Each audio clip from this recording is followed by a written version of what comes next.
आज मी जरा जास्तच नटली आहे. याचं कारण मी तुम्हाला नंतर सांगेन. पण बिग बॉस मराठी सीझन 6चा तिसरा आठवडा संपला आणि ह्या आठवड्यामध्ये ना मला ग्रुप ऐवजी जोड्या जास्त दिसल्या. म्हणूनच ह्या आठवड्याला मी नाव दिलेलं आहे ढवळ्या पोळ्या स्पेशल वीक. तर या जोड्या आहेत कुठल्या? चला सुरुवात करूया आजच्या या रोस्टला. पहिली ढवळ्या पवळ्या जोडी आहे विशाल आणि रुचिता. रुचिता आता विशालच्या बाबतीत एकदम पॉझिटिव्ह व्हायला लागली हं. की ती सांगते की हे बघ तुला तन्वीकडे जायचं असेल तर बघ तू डिसाईड कर, असे अल्टिमेटम वगैरे ती द्यायला लागली. त्यामुळे तुम्ही काही म्हणा पण जरा असं मला तरी वाटतंय. बरं, विशाल हा खूप स्मार्ट प्लेअर आहे, तो खूप हुशार आहे, हे प्रूव्हन आहे. त्याचे अँटेनाज कायम असे ऑन असतात, कुठे काय चाललंय, कसं वागायचंय, काय करायचंय, कसं दिसायचंय. पण मला एक गोष्ट जाम खटकते, हा सगळ्यांच्या मागे जे काय बोलतो ना आणि समोर आलं की त्याचा आविर्भाव एकदम वेगळा असतो. म्हणजे एकदा तर तो धडधडीत खोटं बोलला. म्हणजे जेव्हा तन्वीने येऊन त्याला सांगितलं की तुला तर माहितीये ना आपला हा गेम आहे, तुला तर माहितीये ना, तर तेव्हा नाही का तो असा आयटीत बसला होता आणि मग म्हणला की हे मला नाही तर कोणाला कळणार. आता हे सगळं जेव्हा घडलं त्याच्यानंतर तन्वीने त्याला विचारलं की तू तुझ्या सगळ्या टोळीला सांगितलंस का की मी तुझ्याशी येऊन बोलली? तेव्हा तो म्हणला की नाही मी काही सांगितलं नव्हतं. त्याने व्यवस्थित हे नंतर आयटीत मिरवलं होतं. राकेशच्या बाबतीत तर तो ऑब्सेस्ड आहेच आहे, म्हणजे त्याचं ते ऑब्सेशन काही संपत नाही. आणि राकेश समोर आला की त्याचं एकदम रूपच बदलतं विशालचं. म्हणजे तो असं असतो की you know what I mean. काय व्हॉट एक्झॅक्टली डू यू मीन? राकेश समोर आल्यावर तो एकदम मॅन टू मॅन असतो, पण मग मागे तर असं बोलतो जसं काही तो मॅनच आहे.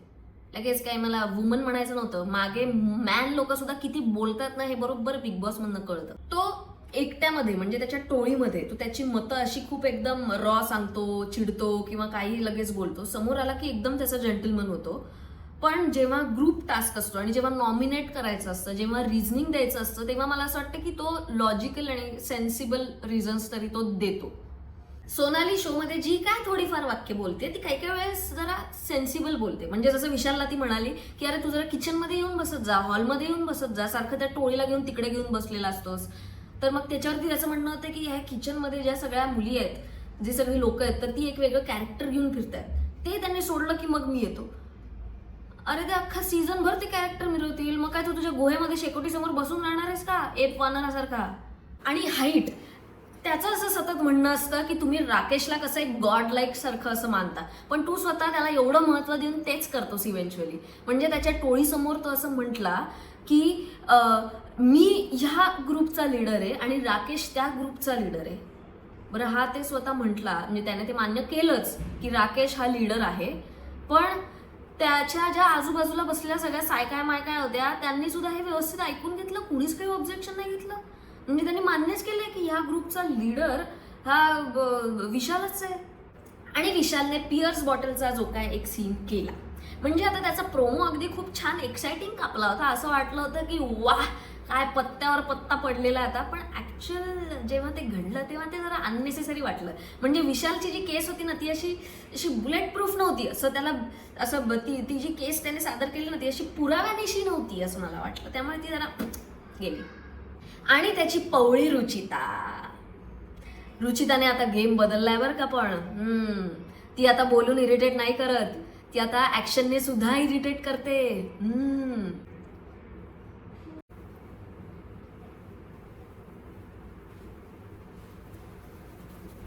बरं, स्वतः म्हणतेय की मी आता कुणी दुसऱ्याने ट्रिगर केल्याने मी आता ट्रिगर होणार नाहीये. नुसतं जरी केलं ना तरी तू ट्रिगर होतेस आणि भडाभडा पुन्हा बोलायला लागतेस. रुचिता ऍक्च्युली जरा तिने तिचा गेमचा पॅटर्न बदलला ना, जरा तिने तोंडावरती कंट्रोल आणला ना तर ती चांगली प्लेअर होऊ शकते. पण तिच्या भोळ्यांसारखीच आता ती विशालला सुद्धा एक जोडली गेलेली आहे. ते जणू एकच झालेले आहेत. ह्याच्यामध्ये ती आता अडकायला नको, कारण विशाल ना हुशार आहे. मी म्हटलं तसं एकदम हुशार आहे तो. त्याच्याच भाषेत सांगायचं तर right now it's all about numbers. तू भले कितीही म्हण रुचिता की आपलं डायनामिक हे असंच राहणार आहे, आपली ही सिच्युएशनशिप आहे, त्याचा काही भरोसा नाहीये. इतिहास गवाह आहे कुठल्याच सिच्युएशनशिपचा शेवट हा चांगला होत नसतो. बेस्ट ढवळेंद्र पवळेंद्र जोडीचे दुसरे मानकरी आहेत दिव्या आणि राकेश. विषय इथे संपत नसतो, कारण आता आपण खोलात शिरणार आहोत. दिव्याच्या रिॲक्शन्स या इतक्या एक्स्ट्रीम आणि इतक्या इमॅच्युअर असतात. म्हणजे तिचे मुद्दे, आता समजा माझ्या घरी आज जर का नळाला पाणी आलं नाही तर कदाचित H2O मधल्या मॉलिक्युल्सचाच संगम न झाल्यामुळे संपूर्ण मानव जातीवरती हे संकट आल्यामुळे आणि रिलॅक्स 2012चं जगबुडीचं भाकीत सुद्धा दिव्यानेच केलं असण्याची शक्यता आहे. कुठून कुठे चाललीये तू? काय राईचा पर्वत करतीये? काय पराचा कावळा करतीये? कसं आहे, मला 2 म्हणी माहिती आहेत, म्हणजे माझं वाचन खूप चांगलं आहे. मी भयंकर इंटेलिजंट आहे, यु नो. त्यामुळे मी इतकं छान एकदम बोलू शकते, कारण मी इंटेलिजंट आहे, कारण माझं वाचन खूप आहे. राकेश आणि ती जे काही एकरूप झाले, तिने तिचं सगळं आयुष्य राकेशला अर्पण करून टाकलंय. की त्यांनी ना असं चिरलं आणि मग असं रक्तच एकमेकांवर ठेवून अशा शपथा घेतल्या आहेत.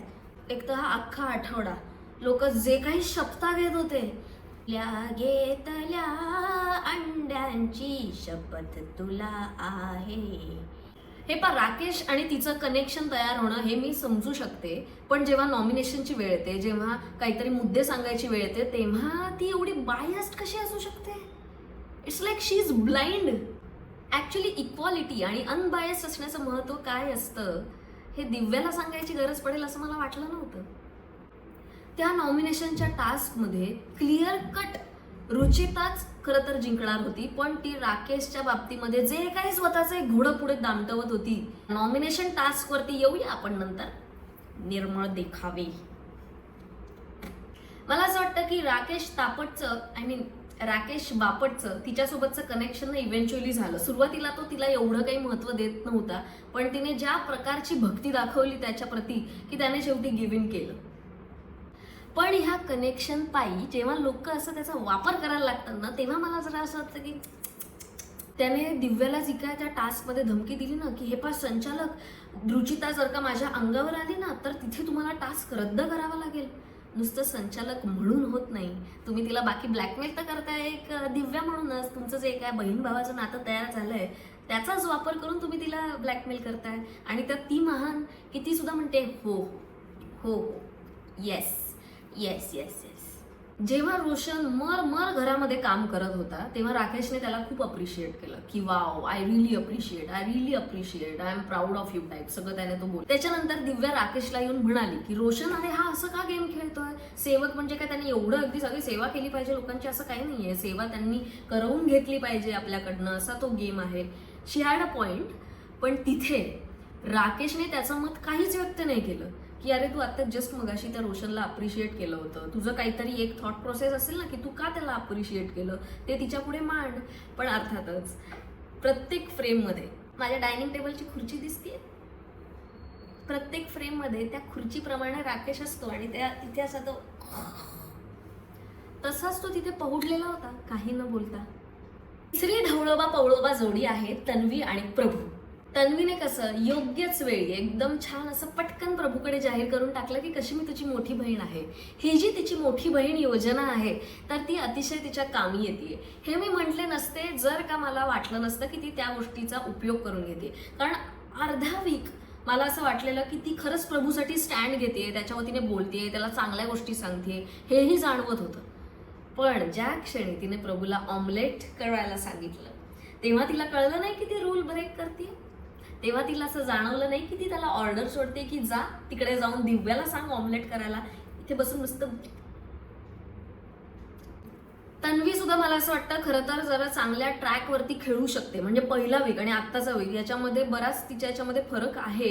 पण तिचं नरडं जे आहे ते जे काय एक बोलत असतं, तो अंड्याच्या चोरीचा एक अतिशय फालतू मुद्दा काहीतरी सुरू होता, त्याच्यामध्ये तिने तो पार ते स्टेअरिंग वळवून जे काय तिने स्वतःवरती आणलं की जर का कोणी चोरलेली अंडी माझ्या ह्याच्यात टाकली तर मी नाही सहन करणार, ते मी नाही करणार.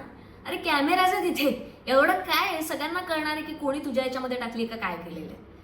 त्या दीपाली बरोबरचा मुद्दा तिने केवढा ताणला आणि दीपालीचं खरंच कन्फ्युजन होत होतं त्या सगळ्याच्या बाबतीत. पण हिने त्याचं पार ऊस त्या यंत्रातून काढून त्याचं चिपाड होईपर्यंत वाट पाहिली. शुक्रवारच्या टास्कमध्ये तन्वीने जी काय एक म्यानातून तलवार काढली, तलवार होती की सुई होती याच्याविषयी आपण नंतर बोलणार आहोत. आता तिचा पवळोबा प्रभू चांगलं खेळतोय, प्रभू चांगलं बोलतोय सुद्धा. तो खरंच म्हणजे अनएक्सपेक्टेडली तो मुद्दे जे काय ना तो व्यवस्थित त्या ठिकाणी मांडतो. सॉरी सुद्धा इतर लोकांच्या मानाने खरं तर पटकन बोलतो. आता तो त्याचा गेम असेल किंवा त्याचा स्वभाव असेल काय माहिती नाही, मला असं वाटतं की तो पटकन सॉरी बोलतोय, तर ते सुद्धा ह्या अशा शोमध्ये करणं ही काय एवढी सोपी गोष्ट नसते. आणि इतकी सगळी बाकीची लोक जेव्हा त्याच्यावरती आरडाओरडा करून डॉमिनेट करत असतात, त्याच्यानंतर सॉरी म्हणावंसं वाटणं किंवा थोडंसं घाबरायला होणं हे खरंच स्वाभाविक आहे. इथे सुद्धा सोनाली बरोबर बोलली होती की यार त्याच्यावरती सगळेजण तुम्ही एवढे चढू नका यार, सगळेजण मिळून त्याच्यावरती हे करू नका. हा, आता फक्त प्रभू त्या तन्वीचं प्यादं व्हायला नकोय, कारण की बरोबर त्याने ते ऑमलेटचा जो किस्सा घडला तर त्याच्यामध्ये तो अगदी तन्वीने सांगितल्याप्रमाणे पळत दिव्याकडे गेला आणि त्याचा सागर कारंडे बरोबरचा जो काही किस्सा झाला, तर ऍक्च्युअली त्याच्यामध्ये सागरचा तसं म्हटलं तर काही संबंधही नव्हता, एवढं त्याला पेटून उठायची काही गरजही नव्हती, पण तरी सुद्धा त्याच्यामध्ये पडला. पण प्रभू हा त्याच्यासाठी स्टँड घेत होता, कारण की रुचिता ही त्याच्या मागे लागलीच होती, त्याला छळतच होती आणि मग तो दीपाली सुद्धा प्रत्युत्तर देत होता दीपालीला. सो ठीक आहे. सो मला सुद्धा असं वाटलं की ऍक्च्युअली प्रभू हा जे बोलत होता दॅट वॉज व्हॅलिड. ह्याच्यापेक्षा तर कित्येक पटींनी उद्धटपणा, आरडाओरडा आणि सगळं एकंदरीत या सगळ्या गोष्टी ही इतर सगळी कॅरेक्टर्स करत असतात. चौथे ढवळेश आणि पवळेश आहेत करण आणि प्राजक्ता. अशी नवी नवी जमलेली ही जोडी आहे. अतिशय मधात घोळून यांना बोलायचं असतं आणि यांचं एंटरटेनमेंटचं म्हणजे कलागुण दर्शनचं चॅनल हे कायम ऑन असतं. जिथे चान्स मिळेल तिथे विविध कलागुण दर्शन.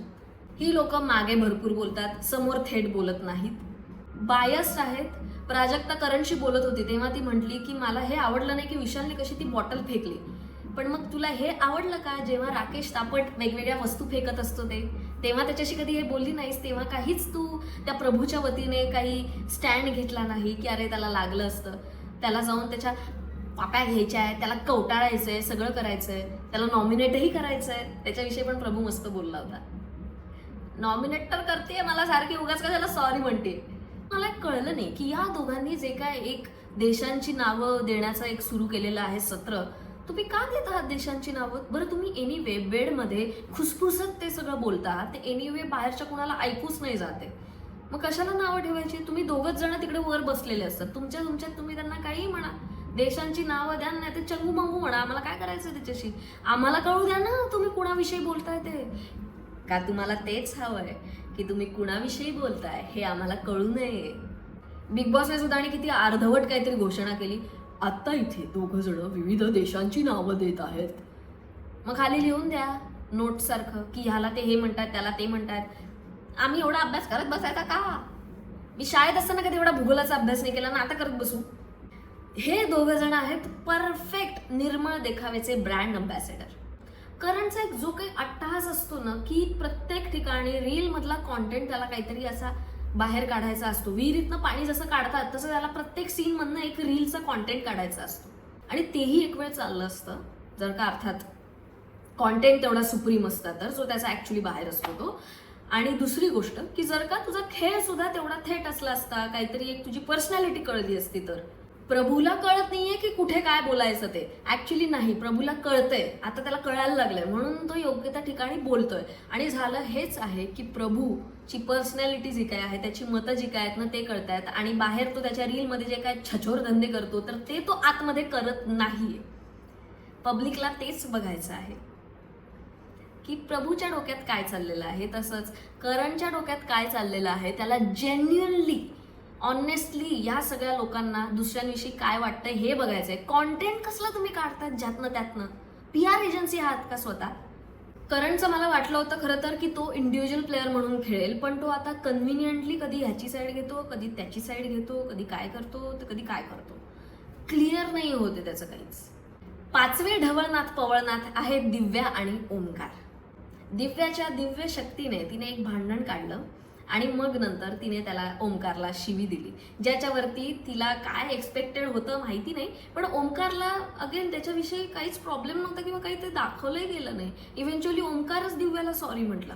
आणि मला असं वाटतं की दिव्या तू जर का आता रावडी बोलायला लागलेली आहेस, तू जर का शिवी दिलेली आहेस तर स्टँड बाय इट. त्याच्याविषयी वाईट वाटणं ही गोष्ट वेगळी, पण मी ती दिलीच नाही. खरं तर मी ते स्वतःला बोलले वगैरे असला दुटप्पीपणा नाही करायचा. इतरांच्या शिव्या, इतरांचं बोलणं, इतरांचे संस्कार, इतरांच्या घरच्यांनी काय दिलेलं आहे इथपासून सगळी जर का तू कुंडली काढू शकतेस तर हे सगळे नियम तुला सुद्धा लागू होऊ शकतात, पण आम्ही ते करणार नाही आहोत.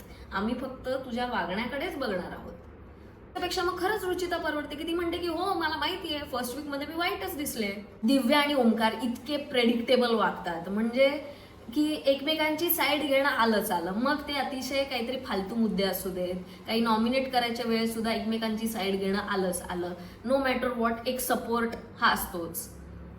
It's very predictable. जेव्हा दिव्या ओमकारवरती एवढी चिडलेली होती त्याच्या काही आधीच्याच एपिसोड्समध्ये ती म्हटली की हात पकडून वगैरे की कसं मला आता माझं मतपरिवर्तन झालेलं आहे आणि आयुष्यभर मी तुझ्याकडे अतिशय चांगल्या भावनेने तुझ्याकडे बघणार आहे, माझे विचार बदलले. आणि त्याच्या 2 एपिसोड नंतरच ती त्याच्यावरती एवढी खवळली होती. पण ओव्हरऑल ही सगळी लोक ह्या जोड्यांमधनं जे काय एक आपलं स्वार्थ बघतात ना, काहीतरी अपेक्षा करतात आणि तू हे केलंच पाहिजे, तू माझ्यासाठी का नाही उभा राहिलास. शुक्रवारच्या एपिसोडमध्ये दिव्या सुद्धा त्याला म्हणत होती आयुषला की तू का तिला साथ देतोयस, तू का ते हे सगळं असं करतोयस. आता तू इंडिपेंडेंट प्लेअर नाहीयेस का, आता तू इंडिव्हिज्युअल प्लेअर नाहीयेस का. That brings me to our 6th Dhavalu Pavalu जोडी. 6वीच आहे ना, माहिती नाही, पण ही ढवळू पवळू जोडी आहे तन्वी आणि आयुष.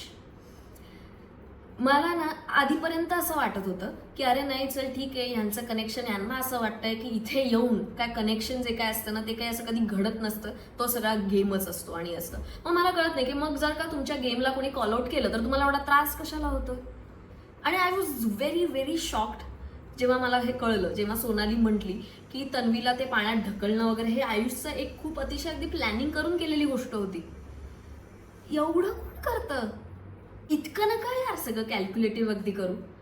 म्हणजे मग त्याच्यापेक्षा रिअल कनेक्शन झालं असेल, होत असेल तर ते काय वाईट आहे. पण आता माझा विश्वास नाहीये मग यांच्यावर.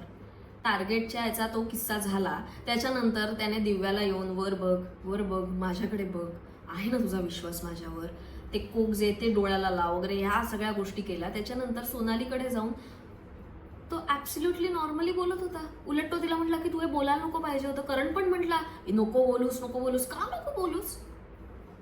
सोनाली म्हणली तसं सगळ्या गोष्टी या कॅमेऱ्यासमोर आहेत, मग त्या बोलायच्या का नाहीत. आयुष किती सेफ गेम खेळणार आहे. आणि मला तर असं वाटतं ना की त्याने पीपीई किट घालूनच बिग बॉस मध्ये खेळायला पाहिजे. आता वळूया आपण टास्ककडे. तर पहिला जो टास्क होता निर्मळ देखावे, ते बिग बॉसने सांगितलं की एक मिस्टर इंडिया जो कोणी असेल तर तो आलेला आहे, त्याचं नाव आहे निर्मळ देखावे. तर त्यांनी क्लिअर कट सांगितलं होतं की निर्मळ देखावे म्हणजे चांगला काहीतरी, मी खूप चांगला आहे, निर्मळतेचा आ वाढून त्याच्या मागे लपून जे कोणी खेळत आहेत त्यांना नॉमिनेट करायचंय. बट इव्हेंच्युअली त्यांची ही सगळी गोष्ट ट्विस्ट होऊन eventually it was all about की शो मध्ये कोण दिसतंय आणि कोण नाही दिसत आहे. ते तसं नव्हतंच. चांगुलपणाचा आव आणून कोण दिसतंय आणि कोणी मग ते सगळं बाजूला ठेवून व्यवस्थित फ्रंट फुटवर येऊन खेळायला पाहिजे, हा निकष होता. जर का तो निकष फॉलो केला गेला असता तर दिव्या आणि दीपालीमध्ये मला तरी असं वाटतं की म्हणजे तसं कट टू कटच आहे, थोडंसं दिखावा प्रकरण हा दोघींमध्ये पण आहे, पण तरी त्यातल्या त्यात मला असं वाटतं की दिव्या सुद्धा त्या सगळ्याच्यामध्ये नॉमिनेट होऊ शकली असती. कारण की ते मी कशी एक बहीण आहे, मी कशी एक अतिशय चांगली मी अशी प्लेअर आहे, ह्या सगळा जो एक आव आहे एकंदरीतच की मी त्याच्यासाठी मी त्याची बाजू घेणारच आहे, ह्या सगळ्याच्या आड लपून जे काय अतिशय बायस्ड गेम ती खेळते, तर त्याच्यामध्ये दिव्याला नॉमिनेट करू शकली असते. पण त्याच्यामध्ये दीपाली नॉमिनेट झाली. आणि दीपालीला नॉमिनेट करून झाल्यानंतर आयुष पुन्हा एकदा अजय देवगण सारखं आपलं ते एक मान तिरपी करून सॉरी मी केलं तुला नॉमिनेट. अरे तू का सगळ्यांना सॉरी म्हणतोयस. राकेश आणि रुचिता जेव्हा तिथे होते तर तेव्हा करण आणि प्राजक्तामध्ये व्यवस्थित बोलणं झालं की तुला काय वाटतं की कोण असेल. तेव्हा प्राजक्ता म्हणाले की लॉजिकली खरं तर प्राजक्ताच सेफ व्हायला पाहिजे, पण आपण असं मुद्दा सांगू शकतो की कोण कसं दिसतंय याच्यावरती. पण अर्थातच निकष जो काही एक ट्विस्ट झालेला होता तर त्याच्यानंतर जेव्हा ऍक्च्युअल त्या लोकांना वोटिंगसाठी विचारलं, कारण की दिव्या आणि अनुश्रीचं तर एकमत होईना, कारण की दिव्या ताई ह्या अतिशय अडून बसलेल्या होत्या, तर जेव्हा ते एकमत झालं नाही आणि इतर सगळ्यांना विचारलं तेव्हा प्राजक्ताने मत हे पुन्हा राकेशलाच दिलं. अरे यार काय कुठली मिरवणूक आहे आता. पण निर्मळ देखावे हा काही एकमेव टास्क नव्हता की ज्याचा निकष जो होता तो कन्फ्युजिंग होता किंवा लोकांना कन्फ्युजिंग वाटला किंवा लोकांनी आपल्या सोयीप्रमाणे तो निकष जो होता तो बदलून घेतला. कारण नंतर प्यादवाला जो टास्क आलेला होता तर त्याच्यामध्ये सुद्धा असे कोण आहेत की जे राजे म्हणून वावरतायत पण ते खरं तर प्यादी आहेत. हे कशाला एवढं कॉम्प्लिकेट करायचं आहे. अशी कोण लोक आहेत की जे प्यादी झालेले आहेत. असं केलं तर वोट करता येईल ना. ओमकार कुठल्या अँगलने राजा म्हणून वावरतो? काय फक्त पर्सनॅलिटी आहे म्हणून? राकेशचं मी समजू शकते. ओमकार का? कारण की तो प्याद आहे म्हणून त्याला केलं. आता राकेश हा स्वतःसारखा लीडर म्हणून इकडे तिकडे वावरतोय आणि तो लोकांना मॅनिप्युलेट करतोय, लोकही त्याचा ऐकतायत, तर तो कसा प्यादा होईल? विशाल आणि रुचिता अगेन सेम. रुचिताचं म्हणू शकतो की चल ती प्यादा आहे, विशालचं ती ऐकते. विशाल कुठून आलाय प्यादा? एकीकडे तुम्ही म्हणता की सगळ्या टोळीला तो हँडल करतोय, मग तो कुठून प्यादा होणार आहे? का? तर फक्त तो राजासारखा वावरतोय म्हणून. अरे काय कन्फ्युजिंग. नंतरचा जो एक टास्क होता ढवळ्या पवळ्या टास्क, तर त्याच्यामध्ये तर क्लिअर कट सगळ्यांनीच लफाछपी केलेली आहे, सगळ्यांनीच नियम तोडलेले आहेत. आणि संचालक जे काही होते तर ते सुद्धा एक जोकच होते. आणि त्यांना जे काही 2 कॅप्टन निवडून आणायचे होते ते सुद्धा काय कसं निवडून आणणार होते हे तर खरंच कल्पनेच्या बाहेरच आहे. फ्रायडेचा जो टास्क होता टार्गेटवाला, तर त्याच्यामध्ये तन्वीने सोनालीच्या वाक्यांना जे काय एक तोड मरोड के एक वेगळाच एक मुद्दा बनवला. ती कॅरेक्टर बाबतीत काही बोललीच नव्हती. सोनाली ही अतिशय व्यवस्थित शब्दात मांडू शकते की तिला काय म्हणायचंय ते, आणि तिला जर का आग लावायची असेल तर ती सुद्धा ती व्यवस्थित लावते. खरं तर या सगळ्यांमध्ये ना मला सोनाली बऱ्यापैकी रिअल वाटते, पण द प्रॉब्लेम इज ती काही गेमच नाही खेळत, किंवा ती हा जो काही गेम खेळते आहे तर तो चांगला आहे पण इट्स नॉट इनफ. हा, तर बॅक टू तन्वी, की त्याच्यावरती ती जे काय एक चिडली मधल्यामध्ये, तिने दीपाली ताईला सुद्धा जे काय एक रिंगणात ओढून आणलं त्याची काहीच गरज नव्हती. स्वतःच्या कॅरेक्टरच्या बाबतीत जेव्हा सतत एक तलवार काढून तुम्ही उभे असता तेव्हा ना it is more about you than others. कारण की इथे लोकांना कळतंय की कोणाचं कॅरेक्टर काय आहे, कसं आहे, आणि इथेच काय बिग बॉसमध्ये काय बाहेर सुद्धा लोकांना कळत असतं. आणि जर का तुम्ही शुअर आहात की मी हे जे काय करते ते गेमसाठी करते आहे, इथे माझं कुठलंही नातं तयार होणार नाही, काही नाहीये, तर लोकांनी तुम्हाला जर का अँगल क्रिएट करते म्हटलं तर ते क्रमप्राप्त आहे, ते तुम्हाला सहन करावं लागणार आहे. तिथे तुम्ही कशी तू एक स्त्री आहेस आणि कसं माझ्या कॅरेक्टरवरती आलं तर मी इथून तिथे येईन, काय होणार आहे तिथे आलीस तर? तू काय करणार आहेस? आणि मग नंतर तिने एकदम असं घेतलं होतं की नाही मला आता प्लीज, माझा आता काही मूड नाहीये, प्लीज ते दे तू पॅक माझ्याकडे. नाही मला तुझा मूड नाहीये तर मग तू कशाला अनुश्रीकडे जातेस, कशाला तुला ते पॅक घ्यायचंय, राहा तुझी तू. आणि व्हिडिओच्या शेवटाकडे आता आपण आलेलो आहोत. काही करणार आहोत स्पेशल मेन्शन्स. फर्स्ट, रोशन दादा. Roshan is undoubtedly the गुडेस्ट of the गुडेस्ट. म्हणजे किती सगळ्यात पहिले तुझं मेन्शन केलं पाहिजे, wish you many many many happy returns of the day. हे बघ. आणि रोशन बद्दल तू काहीतरी बोलत होतीस ना? रोशन बद्दल काही बोलायचं नाहीये, आपला आवडता प्लेअर आहे, त्यामुळे प्लीज रोशन, मी आले तर चालेल ना तुझ्या व्हिडिओ मध्ये? मला तर चालणारच आहे बाबा, लोक कमेंट्स मध्ये सांगतील बघ, पण मला खात्री आहे रोशन बद्दल काही बोलू नको प्लीज. पण मला माहिती नाही तू काय बोलणार होती, पण माइंड ब्लोईंग खेळतोय रोशन. पण तू मला सांग की तो खेळामध्ये आहे, तो जे काय, मी आता ऍक्च्युली सुरुवात तीच केली होती की तो खूपच चांगला आहे म्हणजे व्यक्ती म्हणून ते कळते की यार तो किती चांगला आहे. पण मला सांग गेम मध्ये आल्यानंतर जर का तू असा पिळवटून निघत असशील तर त्याला काय अर्थ? हाच प्रॉब्लेम आहे. काय? एकतर हा गेम नाहीये, हा रियालिटी शो आहे. तुम्ही त्याला गेम समजताय, किंवा जे जे लोक बिग बॉस बघून आलेले आहेत त्याला गेम समजताय, जो माझा पण प्रॉब्लेम झाला होता. आता ते सोडून द्या, पण मला असं वाटतंय की त्याच्यासाठी हा गेम नाहीये, हा रियालिटी आहे. त्याच्यासाठी ते तो असं काही डिफाइन नाही करत. जे मी त्यातनं गेलोय आणि मला खरंच ते जाणवत आहे. सो त्यामुळे तो जसं जगतोय फक्त. आता त्याला तुम्ही काही समजा, ते दिसतोय नाही दिसतोय, दाखवायचंय त्याला नाही दाखवायचं, हा त्यांचा असं नाही वाटत. नाही, हा बिग बॉसचा मुद्दा आहे. पण तो जे काही करतोय ते व्यवस्थित आहे. आणि आता तर जे काही झालं शेवटच्या दिवशी की काहीतरी त्याला काम करायचं नव्हतं कारण की तो आजारी होता, पण एक गट सांगत होता की तू पण काम नको करू, एक गट म्हणत होता की तू काम करायचंच नाहीये, असं काहीतरी. मला सांग की अनुश्रीला तू समजावू शकला असता ना? नाही, तो त्याचा जर का त्या एका ग्रुप मधला आहे तर तो अनुश्रीला सांगू शकतो ना की तू का नाही करत ते काम. तो ना अनुश्रीला समजवत होता, तो ना त्याच्या समोर आलेली काय नाव तिचं, प्राजक्ता शुक्रे आणि दुसरी काय तन्वी, ते जे दोन समोर आले होते, म्हणाले होते की आम्ही तुला किचन मध्ये जाऊच देणार नाही ना, तो त्यांना समजवत होता. तो कोणालाही समजत नव्हता, तो सेवक म्हणून त्याचं काम करत होता. आणि मला असं वाटतंय ते बेस्ट आहे, कारण की त्याला सेवकाचा टॅग दिलेला, तो त्याचं बिग बॉसनी जे सांगितलं ते करतोय आणि तो जगतोय. आता त्याचे हाल, हे बघ, तो पडला समजा चक्कर येऊन तर तो जाणार आहे डॉक्टरकडे, ती सगळी सुविधा उपलब्ध आहे. तुला माहितीये तो हे असं वागत राहील, पण इव्हेंच्युअली तू हसतो काय? नाही, मला तू हॅपी बर्थडे. थँक्यू. सो 31 जानेवारीला असतो माझा आज तिचा बर्थडे आहे, त्यामुळे प्लीज तिला सगळ्यांनी विश करा. आणि मी हे जे गिफ्ट दिलंय ते मला असं वाटतं की तू सगळ्यांसमोर उघडून दाखव. पहिले वाच ना काय लिहिलंय ते. Sorry. With you it's always good time. Okay. आता ह्याच्यावरनं जरा आय जस्ट होप की थोडंसं प्रेडिक्टेबल नसावं हे गिफ्ट. नाही, प्रेडिक्टेबल असो नसो गिफ्ट असतं यार. ओके. सो किती फास्ट फॉरवर्ड होणार आहे असं तुम्हाला सांगतो. हां. Vintage series Casio. कसं उघडून. सॉरी, एकदम आधी प्राइस टॅगच दिसला. ते मी मुद्दाम काढलं नाही. जर काय तुला बेल्ट एक्सचेंज किंवा काही करायचं असेल तर आय जस्ट. हे ते वाला आहे. हे विंटेज आहे कॅसिओचं. आणि हे खरं तर ऍक्च्युली विंटेज हे मी कुठूनही घेऊ शकलो असतो, पण मला असं वाटलं की कॅसिओमधनं घ्यावं. आणि दरवर्षी हे जे काय मी तिला एक घड्याळ गिफ्ट देतो. हे पण घड्याळ प्रसादनेच दिलेलं आहे मला. आणि मी याचा बेल्ट बदलला इव्हेंच्युअली, कारण मी इतकं डेली वापरते आणि हे सुद्धा मी खूप वापरते. मागच्या वर्षी फक्त माझं घड्याळ द्यायचं हुकलं होतं. So I just hope. ओ नाही, आता हे बेल्ट ऍडजस्ट नाही केलंय कारण की केस ओढला जातोय. नाही ओढला गेला. पण केस कुठे आहेत? अरे हातावरचा नाही आहे. So thank you.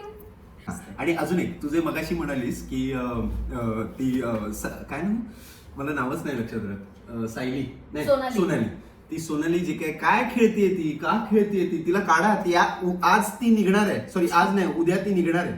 ती नाही निघणार. 100% निघणार पण शकते. नाही 100%. तिचं काय काम आहे? बिग बॉसचं एकतर ऐकत नाहीये ती. बिग बॉसचं न ऐकणारे काही संबंध नाहीये त्यांचं या घरात राहण्याचा काही संबंध. पण ती कधी कधी चांगलं बोलून जाते यार. म्हणजे ती जरा भले चांगलं बोलून जाते, पण तिची चिल राहण्याची लेवल ही स्केरी आहे. पण जे काय ती चिल आहे, तिला काही हे नाहीये, पण ती तिचं ऑब्झर्वेशन करेक्ट आहे. अरे पण ती काय बिग बॉसची बायको नाहीये ना की ती तिथे काहीतरी असं व्यवस्थित काहीतरी बोलेल वगैरे आणि सगळेजण ऐकून घेतील. बिग बॉस तर ती बिग बॉसला फाट्यावर मारतेय, तर तिला फाट्यावर मारणार आहे लवकरच. बिग बॉस एकतर त्यांच्या सगळ्याच बायका असल्यासारखे ते किती फ्लर्ट करतात. आपल्या वेळेस किती गप्पा असायचे बिग बॉस. तेवढे सुंदर बायका असतील ना आता. तुझ्यासोबत कोणी फ्लर्ट काय करू शकत, फक्त मी करू शकत होतो. थँक्यू. तर रोशन हा चांगला माणूस आहेच, त्याच्या बाबतीत काही वादच नाही. पण मला पर्सनली असं वाटतं की त्याने अजून थोडं स्मार्ट पण असायला पाहिजे, कारण नाहीतर मग तो पार पिचला जाईल यार. तो आजारी पडेल आता अक्षरशः. आणि अजून एक मला असं वाटतं की बिग बॉस जे काही एक नॉमिनेशनच्या वेळेस निकष देतात, पॅरामीटर्स देतात की ह्या कॅटेगरी अंडर येणाऱ्या व्यक्तींना तुम्हाला नॉमिनेट करायचं आहे. एकतर ते प्रेडिक्टेबल होतच होतं, आणि प्लस बराच काळ ही कॅटेगरी ठरलेली असते की जे लोक चर्चेत नाहीयेत किंवा जी लोक दिसत नाहीयेत. आता जसं ते मिस्टर निर्मळ देखावे आले होते, तसं एखादे मिस्टर ढुंगम मुद्दे असा कोणी येणार आहे का की जे बिनबुडाचे मुद्दे मांडत बसतात आणि जोरजोरात आवाज करतात आणि ज्यांच्याकडे खरं तर पॉइंट नसतो, अशा लोकांना तुम्हाला नॉमिनेट करायचं आहे. ते गेमच्या दृष्टीने हे अतिशय इरिटेटिंग आहेत. असा निकष कधीतरी येईल का बिग बॉसचा? त्यामुळे मला असं वाटतं की जर का बिग बॉसचा निकष हा सतत एखाद्या शांत प्रवृत्तीच्या माणसाकडेच रोख धरणारा असेल, तर मग रोशन वाचणार कसा जर का तो इतक्या प्रामाणिकपणे सगळे टास्क करत राहिला शांतपणे? तर सागर कारंडे मला जरा कनिंग वाटतोय. म्हणजे मला असं खूप वाटतं की जेव्हा तो लोकांसमोर त्याचं काहीतरी मत सांगतो किंवा प्रभूच्या बाबतीत समजा जर का तो काही बोलत असेल, तर त्याचा हा सारखा असा एक अट्टहास असतो की त्याला समोरच्याला एक्सपोज करायचंय, त्याला प्रभूला एक्सपोज करायचंय की बघा हा कसा चालाक आहे, बघा कसा आहे. पण प्रभूची उत्तरं ही अतिशय स्ट्रेट फॉरवर्ड, साधी आणि परफेक्ट असतात. त्यामुळे प्रभूची इमेज ही सागर तुझ्यामुळे आमच्या मनात काही बदलणार नाहीये. ती जर का बदलली तर ती प्रभूच्याच वागण्यामुळे बदलणार आहे. आणि सतत प्रत्येक सिच्युएशन ही स्किट सारखी परफॉर्म करून का दाखवायची आहे? चिडणंही लाऊड, स्किट सुद्धा लाऊड, एखाद्या गोष्टीची रिॲक्शन सुद्धा लाऊड, हसणं सुद्धा लाऊड. दीपाली ताई खरं तर तिची involvement through out the game चांगली असते. ती प्रत्येक बाबतीत बोलू सुद्धा शकते, टास्क सुद्धा ती मनापासून खेळते. पण तिला रिसेंटली हे रिअलाइज झालेलं आहे आणि जी फॅक्ट आहे की ती आता कुणाचीही प्रायोरिटी नाहीये. ना राकेशची, ना या ग्रुपची, ना कुठल्याच ग्रुपची ती प्रायोरिटी नाहीये. पण ठीक आहे, आय वुड जस्ट से की तिने नॉमिनेशन थोडे स्पोर्टिंगली घ्यायला पाहिजे. प्रत्येक बाबतीत एकदम हर्ट होऊन चालणार नाहीये की याला मी आपलं मानलं होतं, त्याला मी आपलं मानलं होतं आणि हे झालं असं प्रत्येक नॉमिनेशन तू एवढं मनाला लागून घेऊ नाही शकत. उलट हे जे तुला रिअलायझेशन झालेलं आहे की तू आता कुणाची प्रायोरिटी नाहीये, तर तू तुझा इंडिव्हिज्युअल गेम आता खेळ. आयुषचा गेम मला अतिशय प्रेडिक्टेबल वाटतो. रिस्क टेकिंग काहीच नाही आहे. प्रत्येकाशीच चांगलं चांगलं बोलायचं आहे. प्रत्येकालाच खूप व्यवस्थित एकदम समजवायचं आहे. म्हणजे जेव्हा रुचिताने असं जाहीर केलं की नॉमिनेशनमध्ये मला नॉमिनेट केलं तुम्ही, नाही कॅप्टन्सीच्या टास्कमध्ये तुम्ही मला सांगितलं की ही काय कुठे दिसतच नाही आणि ती फक्त घरातली कामच करते, तर तिने तो राग इकडे काढला की मी आता घरातली कामच नाही करणार आहे कारण की मी व्हिजिबल नाहीये ना. तर हा राग तिने कुठचा कुठेही काढला होता उगाच आणि तिने जाहीर केलं की मी आता कामं करणार नाहीये. त्याच्यावरती आयुष ओके म्हटलं आणि प्रत्येक प्रॉब्लेमचं सोल्युशन आता आपण ड्रॉवर खोलूया.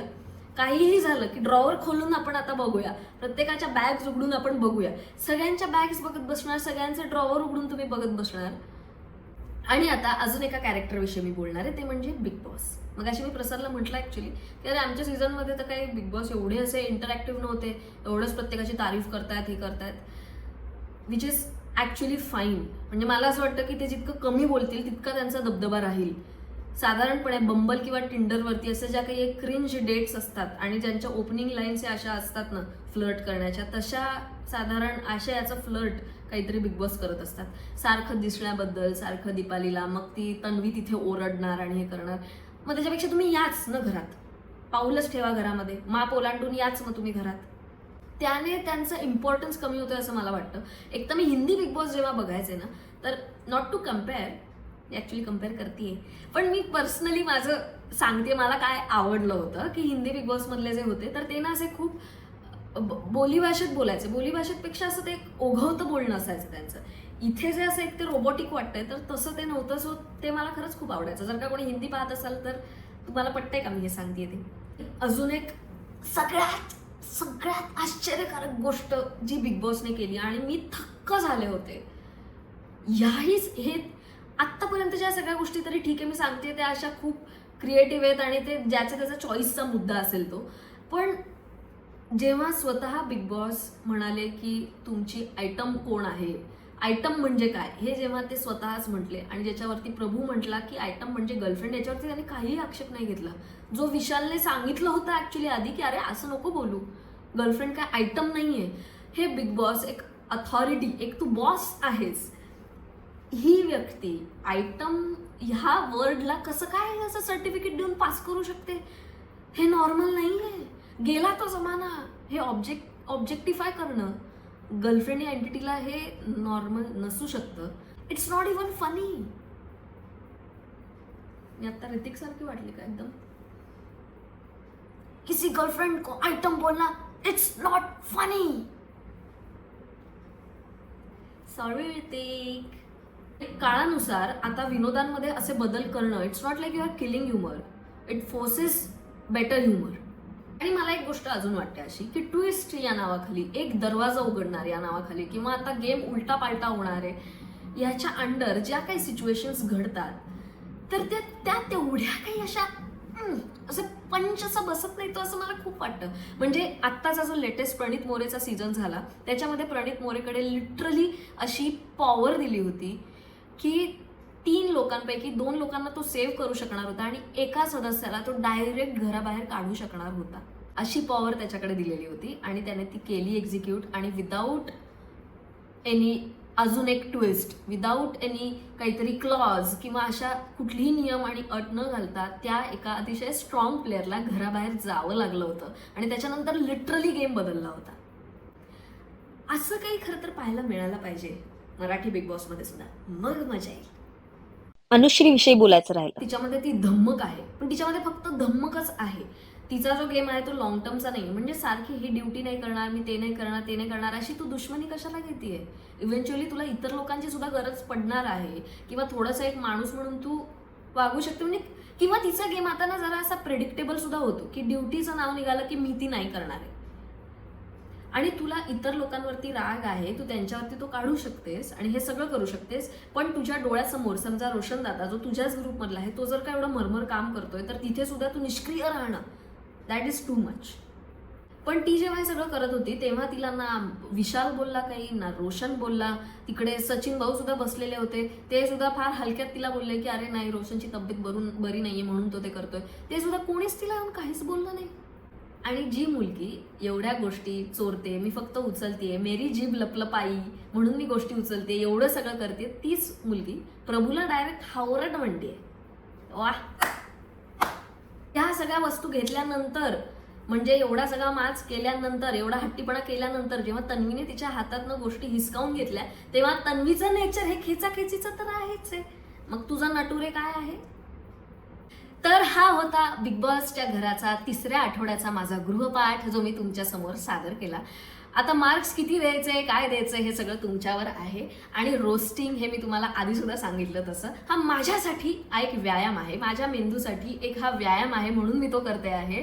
त्या घरात राहणं, तिथे सगळं एवढं तारतम्य सांभाळून वागणं, हेही करणं तेही करणं हे अवघडच आहे. बाहेर बसून बोलणं हे सोपं आहे हे मला माहिती आहे, पण मग मी टाइमपास करते आहे, मला मजा येते आहे, तो की फरक पेंदा आहे म्हणून मग मी हे सगळं करते आहे. सो तुम्ही सुद्धा ते त्याच नोटवरती घ्या.